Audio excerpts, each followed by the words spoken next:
जी कैफ और आज के लेक्चर का आगाज करते हैं। हाइब्रिड क्लास में अगर मेरी आवाज आ रही है तो हाथ उठा दीजिए, जरा कंफर्म हो जाए। शाबाश, बेहतरीन। एंड वाले भाई जो बैठे हुए हैं, अगर आपको ये नजर आ रहा है कि ये क्या लिखा हुआ है तो पढ़ के बता दें। अटेम्प्टेड यानी नजर आ रहा है, पढ़ा जा रहा है जो बोर्ड के ऊपर लिखा है। रेड वाला भी नजर आ रहा है, प्रॉमिस। और ये रिफ्यूज टू एक्सेप्ट। अच्छा चले, ठीक है ठीक है। आज प्रीवियस लेक्चर में हमने चैप्टर 4 कंप्लीट किया, चैप्टर 5 कंप्लीट किया था। आज हम चैप्टर 6 स्टार्ट करने जा रहे हैं। चैप्टर 6 और चैप्टर 7 ये दोनों एक ही कंसेप्ट है। कंसेप्ट क्या है? हमने एग्रीमेंट तो कर लिए, चैप्टर 2, 3, 4, 5 इसमें हमने एग्रीमेंट कर लिए थे। चैप्टर 2 में पता चल गया हमें एग्रीमेंट होने के लिए ऑफर चाहिए, एक्सेप्टेंस चाहिए, उसके बाद एसेंशियल्स पूरे होने चाहिए, फिर एग्रीमेंट होगा।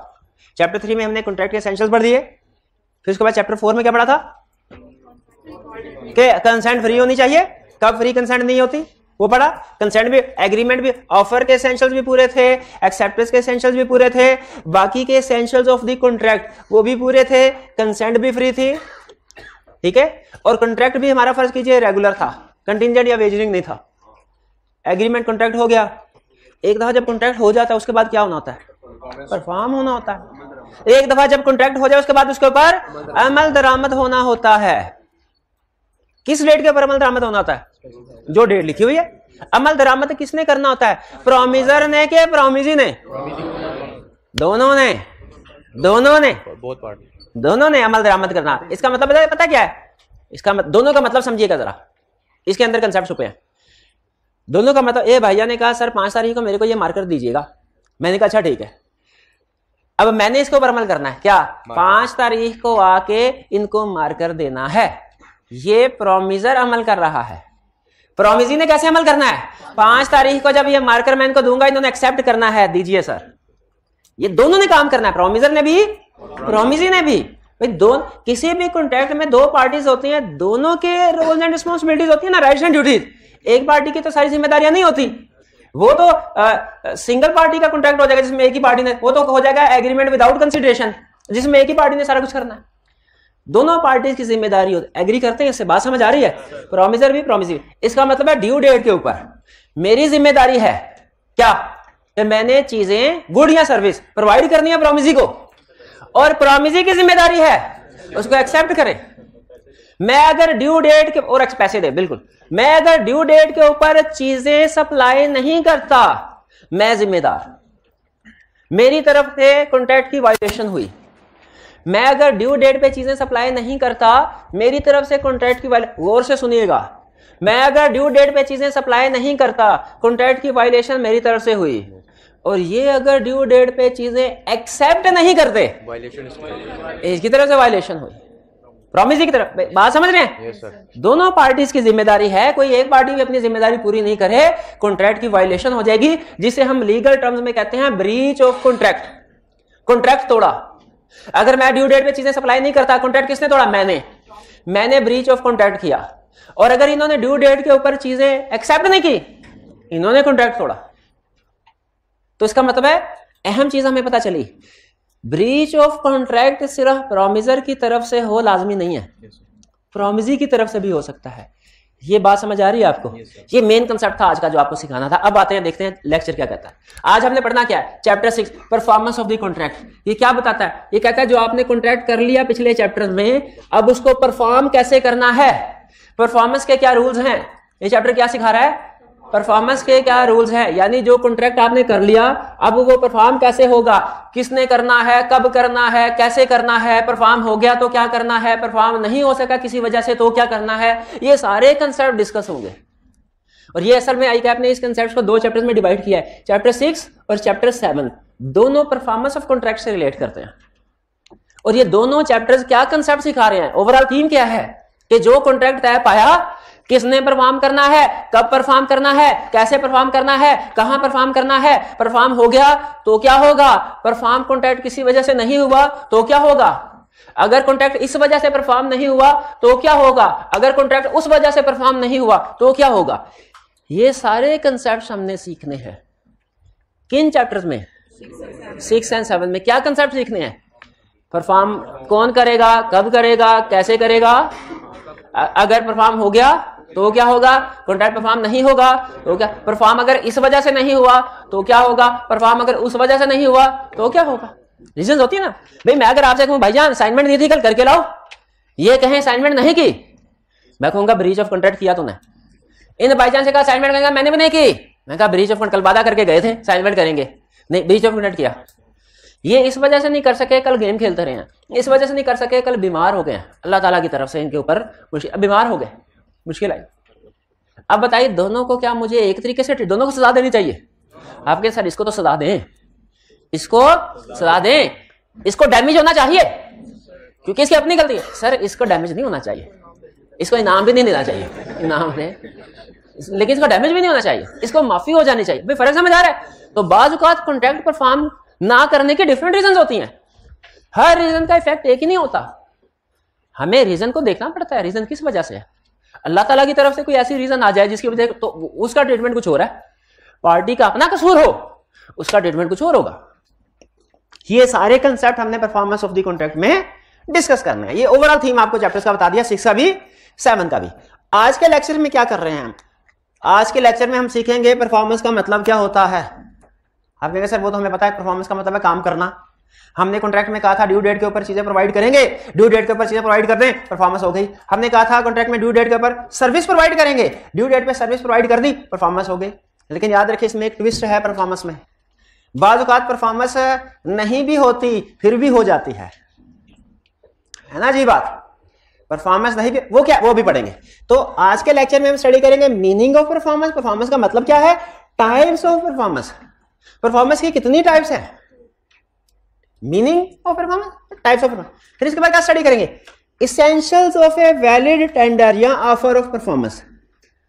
वैलिड टेंडर या टेंडर को ही ऑफर ऑफ परफॉर्मेंस भी कहते हैं। एसेंशियल, अच्छा एसेंशियल्स लॉ में किसको कहते हैं, किसी भी खसूसियत जो कि किसी चीज में होना जरूरी है ताकि उसको लीगली हम प्रूव कर सकें। अगर किसी चीज के एसेंशियल नहीं है ना कोई, तो आप उसको लीगली प्रूव नहीं कर सकते। मिस रिप्रेजेंटेशन के एसेंशियल से पढ़ा था, अगर आप प्रूव करेंगे तो कोर्ट कहेगी सारे एसेंशियल्स मौजूद होंगे तो फिर कोर्ट कहेगी हाँ मिस रिप्रेजेंटेशन है। अगर एक एसेंशियल्स भी मिस हुआ कोर्ट क्या कहेगी, मिस रिप्रेजेंटेशन कोई नहीं।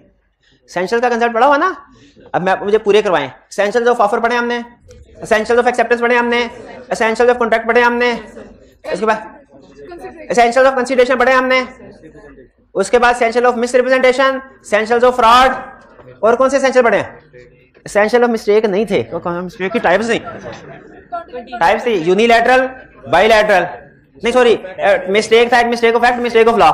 मिस्टेक ऑफ फैक्ट में यूनिलैटरल था, बाइलैटरल था। यूनिलैटरल में कॉन्ट्रैक्ट वैलिड, बाइलैटरल में वाइड। और इसी तरह मिस्टेक ऑफ लॉ में पाकिस्तानी लॉ था, फॉरेन लॉ था। Pakistani law contract valid, foreign law में वही जो कि मिस्टेक ऑफ फैक्ट का है, यानी यूनिलैटरल है mistake of foreign law, contract valid.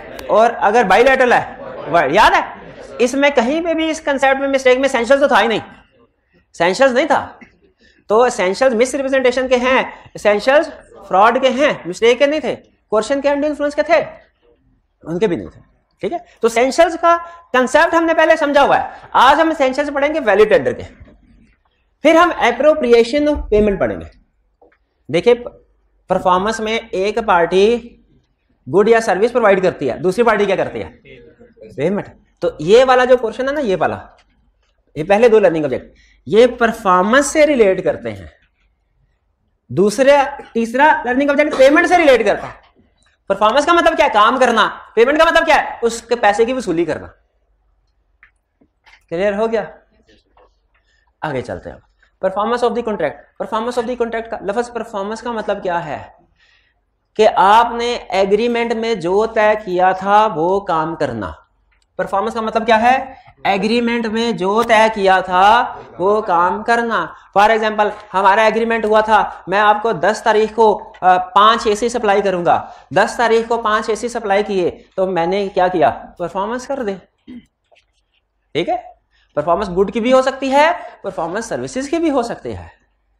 ठीक है, आपने कॉलेज के साथ एग्रीमेंट किया कि फीस दी कि आप बैठ के पढ़ेंगे, कॉलेज ने इंस्ट्रक्टर प्रोवाइड किए जो आपको पढ़ा रहे हैं, ये भी परफॉर्मेंस है कॉन्ट्रैक्ट की, लेकिन ये परफॉर्मेंस ऑफ गुड्स नहीं है, परफॉर्मेंस ऑफ सर्विसेज है। ठीक है, तो चाहे गुड्स का एग्रीमेंट हो चाहे सर्विस प्रोवाइड करने का एग्रीमेंट हो, ठीक है, परफॉर्मेंस का मतलब क्या है कि जो भी कॉन्ट्रैक्ट में तय पाया था आप वो काम पूरा करें। क्या परफॉर्मेंस की दो टाइप्स हैं, एक है एक्चुअल परफॉर्मेंस और एक है अटेम्प्टेड परफॉर्मेंस। अटेम्प्टेड परफॉर्मेंस को कहते हैं टेंडर भी कहते हैं। अच्छा, इसमें ये वो वाला टेंडर नहीं है जो अखबार में इश्तिहार आता है, टेंडर नोटिस, नहीं नहीं नहीं नहीं नहीं, ये वो टेंडर नहीं है। ठीक है, टेंडर का मतलब होता है, डिक्शनरी मीनिंग अगर आप देखें ना, एक तो टेंडर का मतलब टेंडर नोटिस जो अखबार में इश्तिहार आता है, ये हमने पढ़ा था चैप्टर 2 में शायद, invitation to offer is not an offer, उसमें टेंडर पढ़ा। ये वो वाला टेंडर नहीं है, अखबार वाला टेंडर नहीं है। ये टेंडर इंग्लिश का एक वर्ब है, इसका मतलब है प्रेजेंट करना किसी को कोई चीज। ठीक है, आप अगर टाइप करें ना गूगल पे टेंडर्ड, ठीक है, he tendered the ticket to bus driver, इसका मतलब क्या है, उसने बस ड्राइवर को टिकट प्रेजेंट की। ये वर्ब है, ये वो वाला टेंडर नहीं। ठीक है, तो टेंडर का मतलब प्रेजेंट करना। तो दो टाइप्स है परफॉर्मेंस की, एक्चुअल और अटेम्प्टेड परफॉर्मेंस। एक्चुअल का मतलब क्या है, हमारा एग्रीमेंट हुआ कि मैंने 10 बोरी चावल इनको 15 तारीख को डिलीवर करने हैं। 15 तारीख आई, मैं 10 बोरी चावल उठा के इनके गोदाम पे गया, मैंने कहा ये ले 10 बोरी चावल, इन्होंने कहा मेहरबानी आपकी दीजिए। ये मैंने परफॉर्मेंस की, यह है एक्चुअल परफॉर्मेंस। एक्चुअल परफॉर्मेंस का मतलब क्या है कि मैंने अपना वादा पूरा, गुड्स डिलीवर की और इन्होंने एक्सेप्ट कर ली, और इन्होंने एक्सेप्ट कर ली। यह है एक्चुअल, यानी कॉन्ट्रैक्ट एक्चुअली परफॉर्म हुआ, प्रॉमिस एक्चुअली परफॉर्म हुआ, इन्होंने एक्सेप्ट कर ली।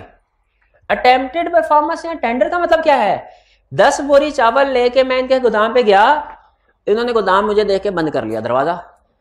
अब मैं नॉक कर रहा हूं, दरवाजा नहीं खोल रहे, फोन कर रहा हूं, मोबाइल भी इनका ऑफ है। इनकार कर दिया, रिफ्यूज कर दिया गुड्स को एक्सेप्ट करने से। अब बताइए, अगर ये मेरी गुड्स को एक्सेप्ट करने से रिफ्यूज कर दें, क्या परफॉर्मेंस हुई कि नहीं हुई? कितने स्टूडेंट्स का ख्याल है परफॉर्मेंस हुई, कितनों का ख्याल है परफॉर्मेंस नहीं हुई? 50-50 है तकरीबन, यही लॉ कहता है। एग्जैक्टली मेरी तरफ से परफॉर्मेंस हो गई, मेरी तरफ से। इसको कहता है, इसको लॉ कैसे कहता है, इसको लॉ मुश्किल अल्फाज में कैसे कहता है, कहता है promisor is discharge from his liability. Discharge का मतलब released, free. Promisor is free, ये डिस्चार्ज के साथ लफ्ज लिख ले, डिस्चार्ज का मतलब फ्री, फ्री प्रोमिसर। अब मुझे ये बताइए, अगर लॉ यहां पे ये ना कहता कि promisor is free from his liability, तो फिर मेरे ऊपर मैं रात भी उधर ही गुजारता, आज नहीं एक्सेप्ट किया, मैं अगले दिन भी इसके पास आता गुड्स डिलीवर करने के लिए, तो प्रॉब्लम हो जाती ना मेरे लिए।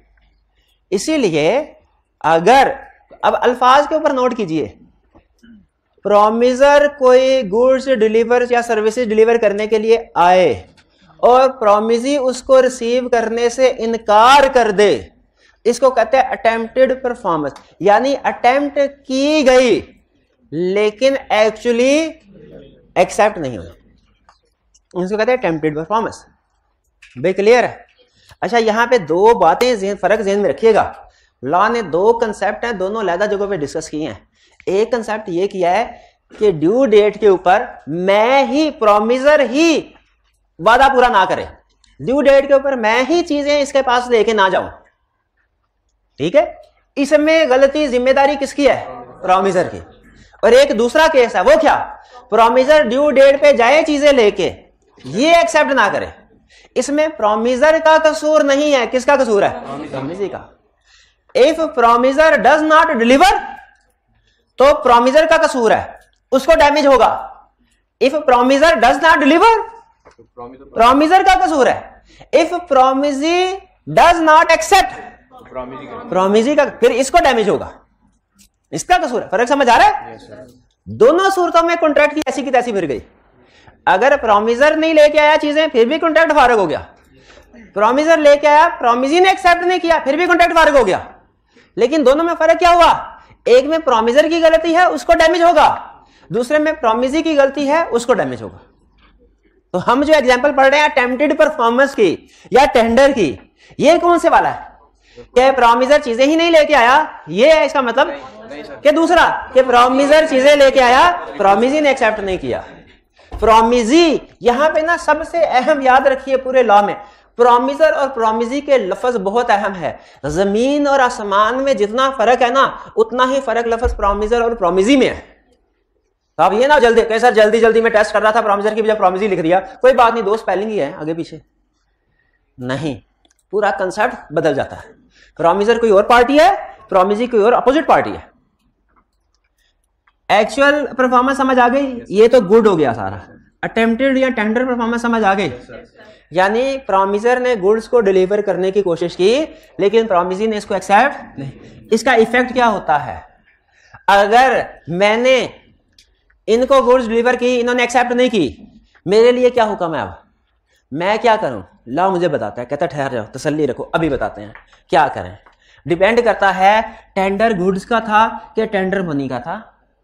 टेंडर ऑफ गुड्स का केस कुछ हो रहा है, टेंडर ऑफ मनी का केस। टेंडर ऑफ गुड का मतलब क्या है कि मैं गुड्स लेके गया, इन्होंने गुड्स को एक्सेप्ट करने से इनकार कर दिया। टेंडर ऑफ मनी का कंसेप्ट क्या है, मैं पैसे लेके गया, इन्होंने पैसे एक्सेप्ट करने से इनकार कर दिया। अब ला कहता है अगर तो टेंडर ऑफ गुड है ना, promisor is discharge from liability. Discharge का मतलब क्या होता है, फ्री फ्रॉम, खत्म हो गया उसके, प्रोमिसर की जिम्मेदारी नहीं है। यानी इसका मतलब यह है कि प्रोमिसर चीजों को दोबारा डिलीवर करने के लिए लायबल नहीं है। और इसका यह भी मतलब है कि अब कॉन्ट्रैक्ट खत्म हुआ लेकिन इसमें प्रोमिसर का कसूर नहीं है। प्रोमिसर का कसूर नहीं, कॉन्ट्रैक्ट खत्म हो गया ना, प्रोमिसर का कसूर नहीं है। प्रोमिसर को दोबारा गुड्स को डिलीवर करने की जरूरत नहीं है, एक दफा की ना कर दी काफी है। दूसरा concept, it is treated as breach of contract. इसको ब्रीच ऑफ कॉन्ट्रैक्ट समझा जाएगा कि कॉन्ट्रैक्ट तोड़ दिया गया। कॉन्ट्रैक्ट किसने तोड़ा, शाबाश, प्रोमिसी ने तोड़ा। It will be treated as breach of contract by promisee. ठीक है, अब प्रोमिसर क्या कर सकता है, promisor can sue for remedy. Promisor can, ये ब्रैकेट के अल्फाज अभी समझाता हूं, पहले ये मेन कंसेप्ट समझना है। Promisor can sue for remedy का मतलब क्या होता है, हर जाना पूरा करें, हर जाना अदा करें। ठीक है, ये बात समझ आ गई, ठीक है। अच्छा, ब्रीच ऑफ कॉन्ट्रैक्ट इसका मतलब हुआ प्रोमिसर अगर प्रोमिसी के पास चीजें लेके गया, गुड या सर्विसेज, प्रोमिसी ने उसको एक्सेप्ट नहीं किया, अटेम्प्टेड परफॉर्मेंस थी, इसका इफेक्ट क्या होगा, प्रोमिसर ने दोबारा गुड्स को डिलीवर नहीं करना। कॉन्ट्रैक्ट को क्या समझा जाएगा, ब्रीच हो गया, खत्म हो गया। खत्म हो गया को रिसेंड करना भी कहते हैं। कॉन्ट्रैक्ट खत्म करने को रिसेंड कर, RESCIND, रिसेंड। रिसेंड का लफ्ज पहले हमने यूज किया कभी क्लास में, रिसेंड या रिसियन भी कहते हैं, रिसियन। रिसेंड बेसिकली एक वर्ब है और रिसियन उसका नाउन है कि खत्म कर दी। तो कॉन्ट्रैक्ट खत्म हो गया। अब मैं इन भाईजान से, अब मैं क्या करूंगा भला, कॉन्ट्रैक्ट खत्म होने का मतलब क्या है, चीजें मैं वापस लेके जाऊंगा अपने गोदाम में, अपनी दुकान में वापस ले आऊंगा। कॉन्ट्रैक्ट खत्म, अब मैंने दोबारा चीजें डिलीवर करनी है, नहीं करनी, लेकिन मेरा आने जाने का किराया तो लगा ना, क्या मैं वो किराया उससे रिकवर करवा सकता हूं, इसे कहते हैं रेमेडी। मैं इसके खिलाफ केस फाइल करके रेमेडी ले सकता हूं। ठीक है, रेमेडी की डिफरेंट टाइप्स होती हैं। सबसे जो बड़ी टाइप होती है रेमेडी की, होती है डैमेजेस, के आने जाने का किराया लिया जाए इससे पैसे। रेमेडी अगर मॉनेटरी टर्म्स में हो इसे डैमेजेस कहते हैं। रेमेडी अगर मॉनेटरी टर्म में हो, पैसों की फाइनेंशियल टर्म्स में हो, इसे क्या कहते हैं, डैमेजेस। डैमेजेस किताब भाई जान की फाड़ के फेंक दी मैंने। ये मेरे खिलाफ केस फाइल कर सकते हैं क्योंकि मैंने इनकी प्रॉपर्टी को नुकसान पहुंचाया। रेमेडी क्या हो सकती है, इनके पास दो ऑप्शंस हैं, चाहे रेमेडी फाइनेंशियल टर्म्स में ले लें चाहे नॉन फाइनेंशियल टर्म्स में लें। अगर रेमेडी यानी अपना नुकसान पूरा करवाएं फाइनेंशियल टर्म्स में, इसे कहेंगे डैमेजेस। और अगर फाइनेंशियल टर्म्स के अलावा किसी और तरीके से ये कहें कि मेरा नुकसान पूरा करे, तो वो भी रेमेडी है, लेकिन उसे डैमेजेस नहीं कहते, उसे कुछ और कहते हैं। वो नाम मैं भी बताना नहीं चाहता आपको, उसे कुछ और कहते हैं। यानी इनके पास दो ऑप्शन है। क्या? पहली ऑप्शन ये कि सर ये 500 की किताब थी, मुझे 500 रुपया दें। एक रेमेडी इनके पास ये है। दूसरी रेमेडी क्या है कि सर मुझे किताब ही दे, आपने मेरी किताब फाड़ी, मुझे किताब मार्केट से खुद ला के दे, मुझे किताब, मुझे पैसे नहीं चाहिए, मुझे किताब चाहिए मेरी। दोनों रेमेडीज हैं। इनमें से कौन सी रेमेडी को डैमेजेस कहते हैं? फाइनेंशियल हो, जो पैसे वाली होगी। क्लियर हुई है बात? तो रेमेडी में और डैमेजेस में थोड़ा सा फर्क है। रेमेडी कम्प्रीहेंसिव टर्म है और रेमेडी की बहुत सी टाइप्स होती हैं। मोस्ट कॉमन टाइप क्या है रेमेडी की? डैमेजेस, कि फाइनेंशियल टर्म में किसी का नुकसान पूरा करना। और अगर टेंडर ऑफ मनी हो तो प्रोमिसर ने अभी भी पैसे अदा करने हैं, लेकिन अब चूंकि पेमेंट डिले हो गई तो पेमेंट, लॉ का जनरल रूल है कि अगर आप किसी भी पार्टी को डिले पेमेंट करें ना, आपको 6% के लिहाज तकरीबन इंटरेस्ट पे करना पड़ता है। लेकिन इस केस में मुझे हालांकि पेमेंट डिले हो ही है, लेकिन मुझे इंटरेस्ट नहीं पे करना। क्यों? क्योंकि डिले मेरी वजह से नहीं है। क्लियर हुआ ये? अगर क्लियर हुआ तो क्विक की मिड लेक्चर रिवीजन करते हैं। मुझे बताइए परफॉर्मेंस ऑफ कॉन्ट्रैक्ट का मतलब क्या है? कि गुड या सर्विसेज जो है वो डिलीवर करना। परफॉर्मेंस की दो टाइप्स कौन सी है?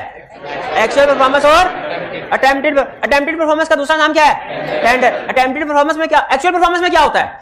हम गुड या सर्विस डिलीवर करते हैं और प्रॉमिस एक्सेप्ट कर लेता है उसको। और अटेम्प्टेड परफॉर्मेंस में क्या होता है? हम गुड या सर्विस डिलीवर करते हैं और प्रॉमिस एक्सेप्ट नहीं करता। अगर टेंडर हो गुड या सर्विसेज का, इसका इफेक्ट क्या होगा? हमने गुड्स दोबारा डिलीवर नहीं करने। और कॉन्ट्रैक्ट को क्या समझा जाएगा? रिसेंड हो गया, खत्म हो गया। और क्या प्रॉमिसर रेमेडी क्लेम कर सकता है? बिल्कुल कर सकता है। और अगर टेंडर ऑफ मनी हो स्टिल लायबल।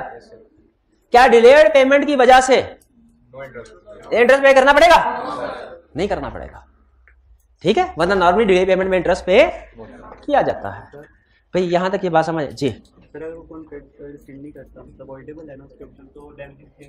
हाँ जी, डैमेजेस क्लेम कर सकता है।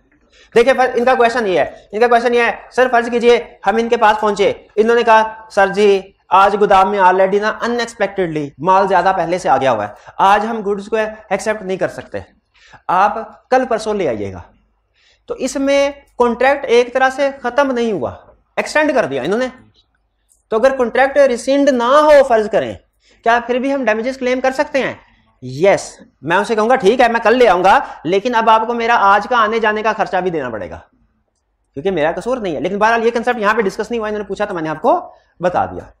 क्लियर हो गई ये बात? ठीक है, अच्छा चलिए। अच्छा फर्ज कीजिए मैं बस में बैठा, एक दोस्त के साथ जा रहा, मेरा दोस्त कहने लगा यार तुमने 2 साल पहले मेरे से 50,000 उधार लिया था, अभी तक दिया नहीं। मैंने कहा यार दे दूंगा, कोई मसला नहीं, अभी जरा थोड़ा टफ टाइम है, दे दूंगा, बेफिक्र रहो। बस एक जगह से गुजरी, कुछ मुसाफिरों ने रोका और पिस्टल निकाल लिया। उन्होंने कहा जो जो जिसके पास है सामने रख दे। मैंने फौरन जेब में हाथ डाल के 50,000 निकाला और दोस्त को दे दिया। मैंने कहा ये वो उधार है जो मैंने तुमसे लिया था, वापस। दोस्त ने कहा ना ना भाई मैं इसको एक्सेप्ट नहीं करूंगा। मुझे बताइए ये एक्चुअल परफॉर्मेंस है कि attempted? Attempted. Tender of goods के टेंडर ऑफ मनी। अगर दोस्त एक्सेप्ट नहीं करता, क्या मुझे दोबारा उसको पैसे देने हैं? क्या मैं ये कह सकता हूं नहीं नहीं उस दिन बस में मैंने तुम्हें पैसे दे दिए थे? पर नहीं कर सकता, मुझे दोबारा पैसे देने हैं। लेकिन डिले की वजह से जो इंटरेस्ट है वो मैंने नहीं देना। ठीक है, ये टेंडर ऑफ गुड्स के इफेक्ट में और टेंडर ऑफ मनी के इफेक्ट में फर्क है। ये बात समझ आ गई?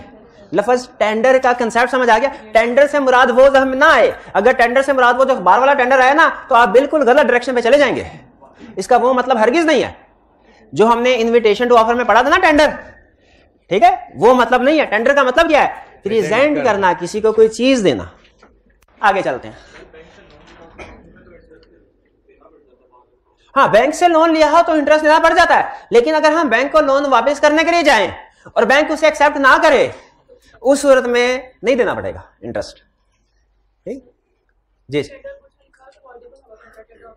अच्छा टेंडर ऑफ गुड में लिखा हुआ है कि कॉन्ट्रैक्ट होगा voidable at the option of promiser.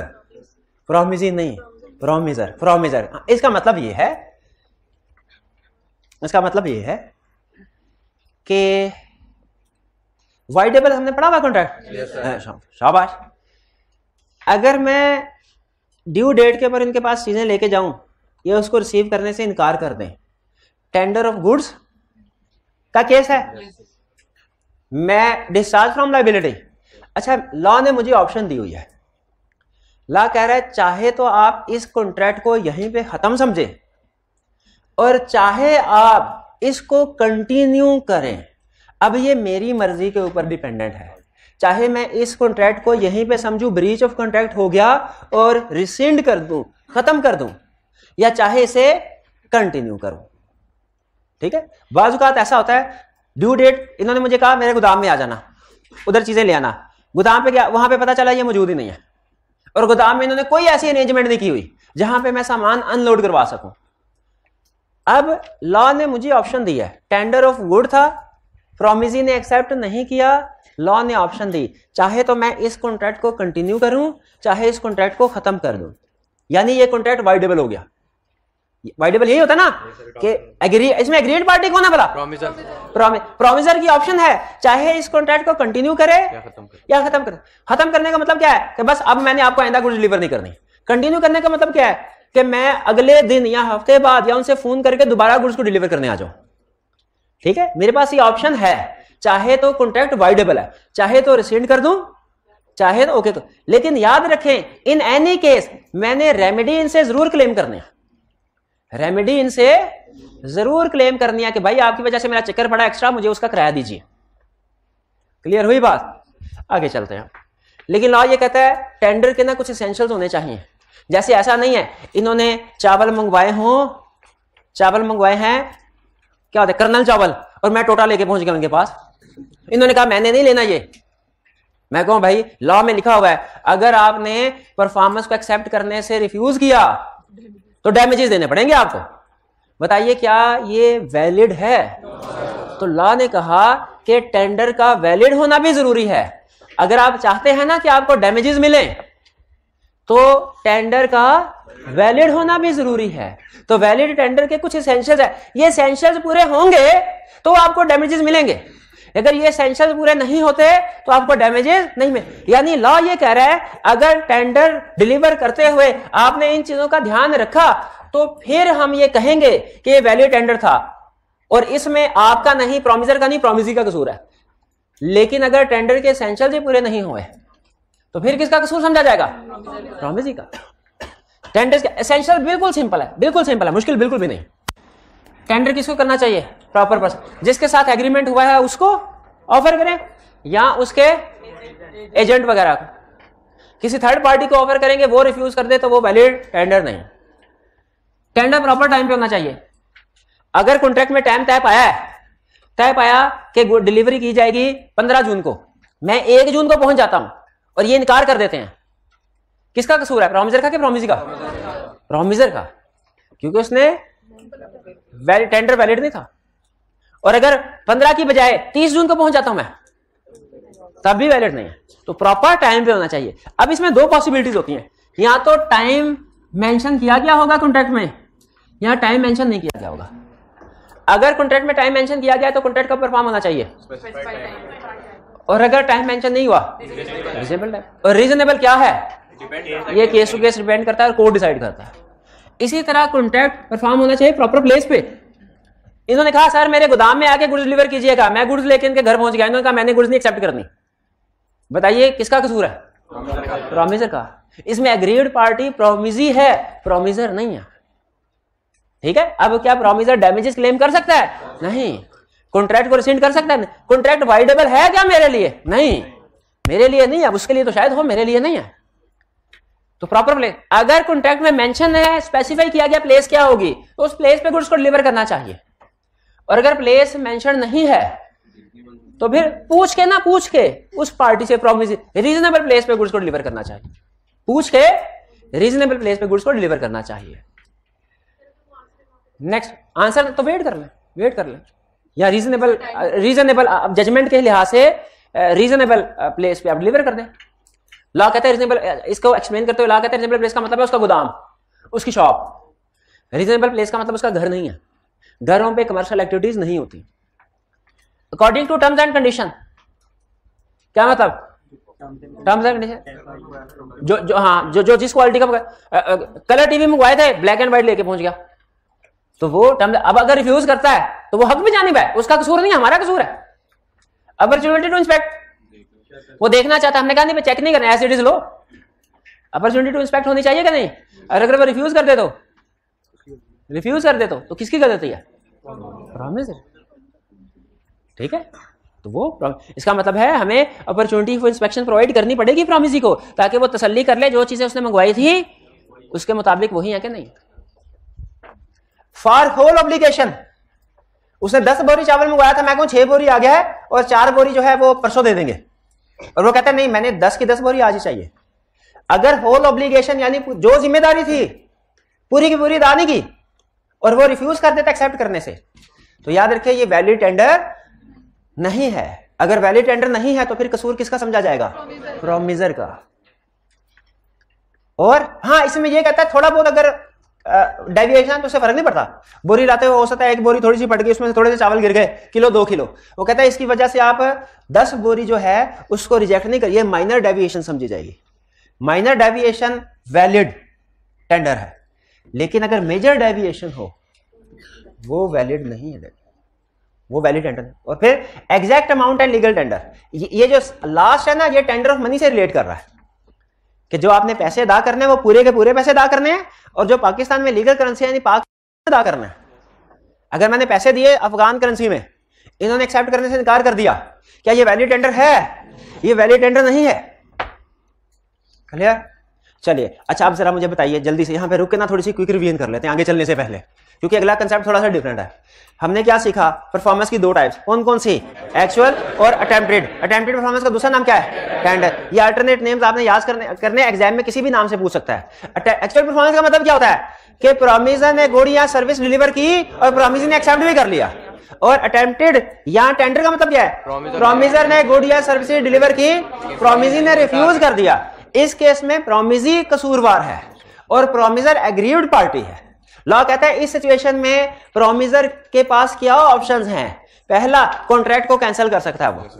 अगर कॉन्ट्रैक्ट को कैंसिल कर देता तो उसकी कोई जिम्मेदारी नहीं है कि कॉन्ट्रैक्ट को दोबारा परफॉर्म करे या गुड्स दोबारा लेके जाए, उसकी जिम्मेदारी नहीं है। और दूसरा, उसके पास क्या ऑप्शन है?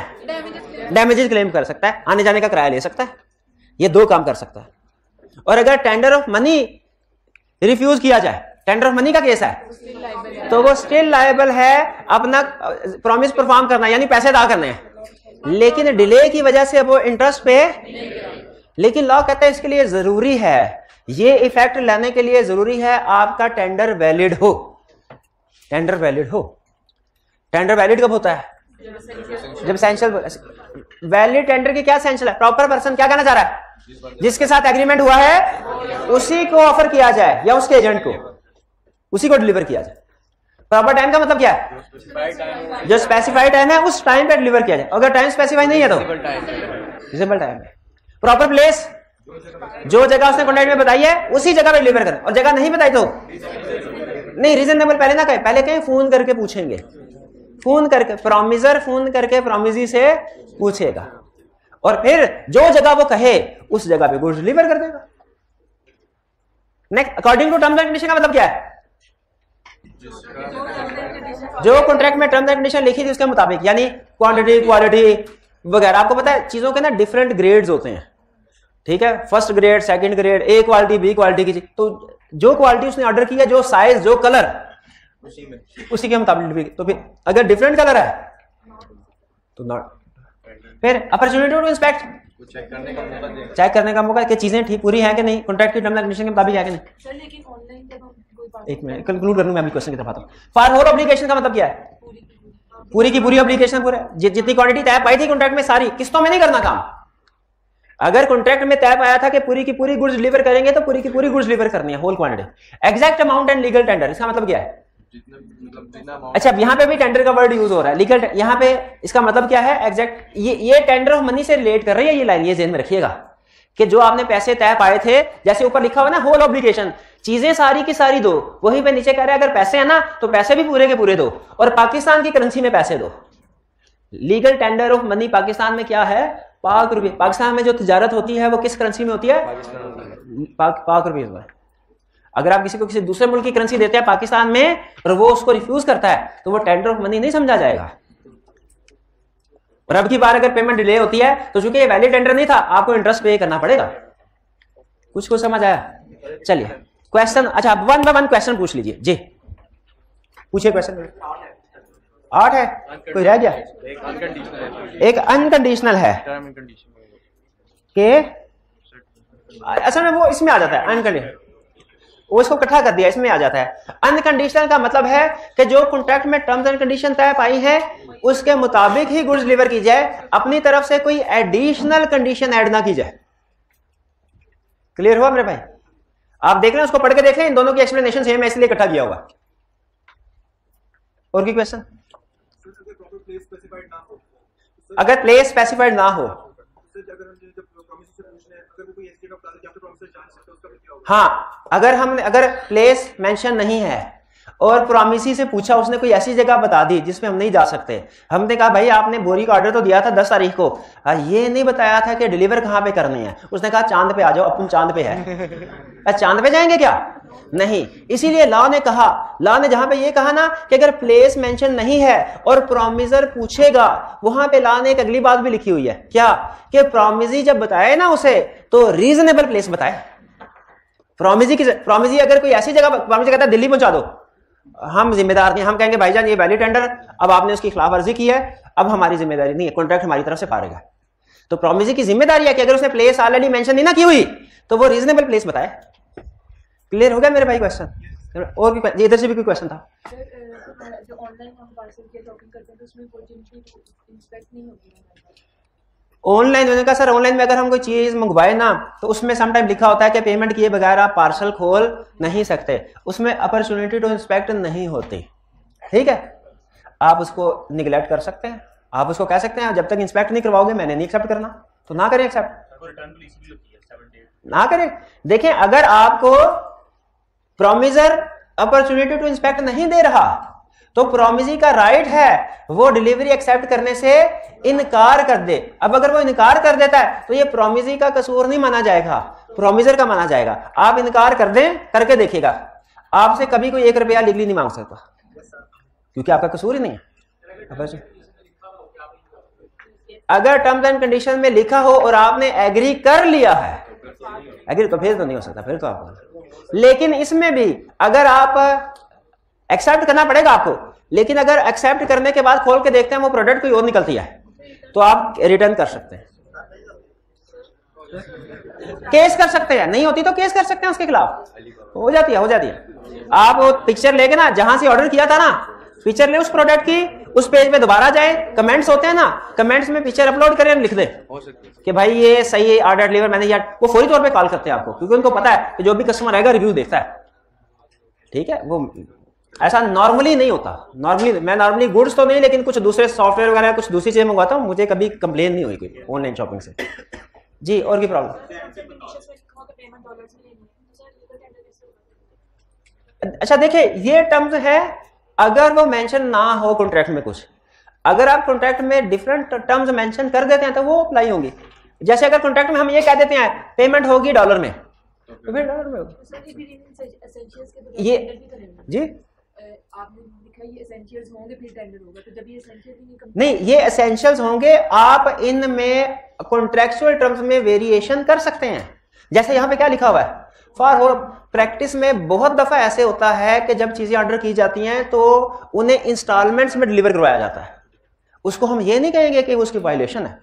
ठीक है, मैंने बहुत से ऐसे प्रैक्टिस में कॉन्ट्रैक्ट देखे हैं, उन्होंने चीजें मंगवाई, उन्होंने कहा जी आपने 10 यूनिट इस तारीख को भिजवाने हैं, 25 यूनिट इस तारीख को, 50 इसको, और फिर उसके बाद पेमेंट में भी इंस्टॉलमेंट्स हो जाती कि 5% हम एडवांस में देंगे, 60% डिलीवरी पे देंगे और फिर 35% महीने के बाद देंगे, तो वो आप तय कर सकते। लेकिन in the absence of any terms ये रूल अप्लाई होंगे।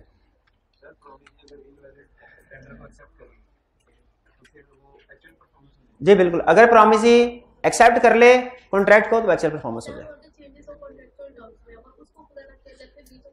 जी बिल्कुल, अगर आप डिफरेंट टर्म्स एग्री करते हैं उनको पूरा नहीं किया जाता तो फिर उसे ब्रीच ऑफ कॉन्ट्रैक्ट समझा जाए। लॉ की नॉर्मली आदत ये होती है, लॉ ये कहता है कि दो पार्टीज आपस में मिलकर जब कॉन्ट्रैक्ट कर रही है ना वो कोई भी लीगल टर्म्स एंड कंडीशन आपस में एग्री कर सकती हैं, हमें कोई एतराज नहीं है। लेकिन जहां पे वो कुछ चीजें एग्री ना करें वहां पे फिर हमारा रूल लगेगा, ठीक है, वहां पे हमारा। तो अगर प्लेस एग्री कर दें, तो अगर प्लेस अगर दिल्ली एग्री हो जाती है कॉन्ट्रैक्ट में, तो फिर गुड्स को दिल्ली डिलीवर करना पड़ेगा स्पेसिफाई। हाँ, अगर प्लेस स्पेसिफाई नहीं है कॉन्ट्रैक्ट में, तो फिर रीजनेबल क्या होगी, लाहौर में एग्रीमेंट हुआ तो लाहौर के अंदर ही कोई जगह होगी, ठीक है जी। अच्छा, अब आगे चल, ये स्टडी टिप कह रहे थे भाई, स्टडी टिप में क्या लिखा होगा, कहते कि स्टडी टिप शायद नहीं बताया, एग्जाम टिप। हाँ, इफ टाइम इज एसेंस और सुपरवीनिंग इम्पॉसिबिलिटी, इसको भी रहने दे, ये हम स्टडी करेंगे आगे, एक टाइम का दोबारा आएगा वहां पे स्टडी करें। इसके साथ लिख ले पेंडिंग, इसके पार्ट 2 में हम इसको पढ़ेंगे एग्जाम टिप के। लेकिन ये आपने पार्ट 2 में याद जरूर करवाना है। जिस दिन इसका चैप्टर 7 खत्म हुआ और मैंने ये एग्जाम टिप आपको ना करवाई हुई, तो आपने उस दिन मुझे याद करवाना है। क्लियर हुई है बात? अच्छा, वैसे ये टॉपिक इतना मुश्किल नहीं था जितना टाइम लग गया इसके ऊपर। आपको समझ आ गया, टेंडर का मतलब समझ आ गया, एसेंशियल भी क्लियर हो गए, इफेक्ट समझ आ गया। चलिए, अब आता है पेमेंट के ऊपर। अच्छा, अभी हुआ नहीं, अभी 4-5 मिनट हैं।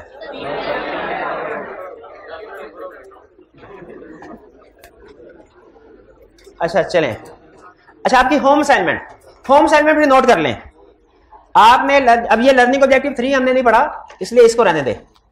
लर्निंग, ओहो सॉरी, ये वाला चला, ये लर्निंग ऑब्जेक्टिव 1 और 2। अगर आप हमारी वाली बुक इस्तेमाल कर रहे हैं तो लर्निंग ऑब्जेक्टिव 1 और 2 पे जितने भी क्वेश्चंस है वो आपने अटेम्प्ट करने हैं रिटन में। और अगर ICAP की बुक यूज कर रहे हैं तो इन दोनों कंसेप्ट्स के अंदर जितने भी एग्जांपल्स या प्रैक्टिस क्वेश्चन आ रहे हैं आपने वो अटेम्प्ट करने हैं रिटन में। क्लियर हो गई है बात? चलिए, आज का लेक्चर यहाँ पे खत्म करते हैं हम। अल्लाह हाफ़िज़।